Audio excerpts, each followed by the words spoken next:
ગત લોકસભા ચૂંટણી દરમિયાન કર્ણાટકના રાજકારણમાં ખળભળાટ મચાવનાર પ્રજ્વલા રેવન્ના કૌભાંડ જેવું જ કૌભાંડ યુપીમાં પણ સામે આવ્યું છે. અહીં એક ભાજપ નેતાના પુત્રના ઢગલાબદ્ધ અશ્લીલ વિડીયો વાયરલ થઈ રહ્યા છે. આ વિડીયોની સંખ્યા 100 કરતાં વધુ હોવાનું કહેવાય છે.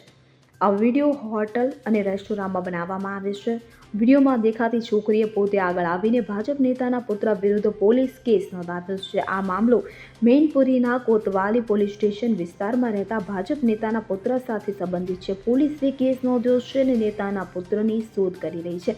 હાલમાં પુત્ર ફરાર હોવાનું કહેવાય છે. વિપક્ષી પાર્ટીઓએ પણ ભાજપ સામે મોરચો ખોલી દીધો છે.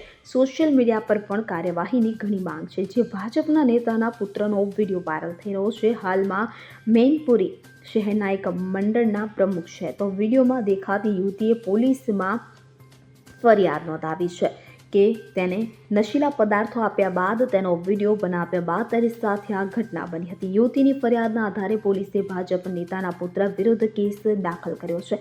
આ મામલે પોલીસનું કહેવું છે કે આરોપીઓની શોધ ચાલુ છે. ટૂંક સમયમાં તેની ધરપકડ કરી જેલમાં મોકલવામાં આવશે. જો કે આ વિડીયો કેવી રીતે વાયરલ થયો તે હજુ સુધી જાણી શકાયું નથી.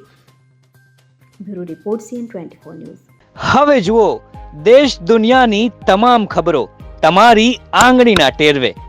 ઉઠાવો મોબાઈલ અને Google Play Store પરથી ડાઉનલોડ કરો અમારી CN24 ન્યૂઝ મોબાઈલ એપ.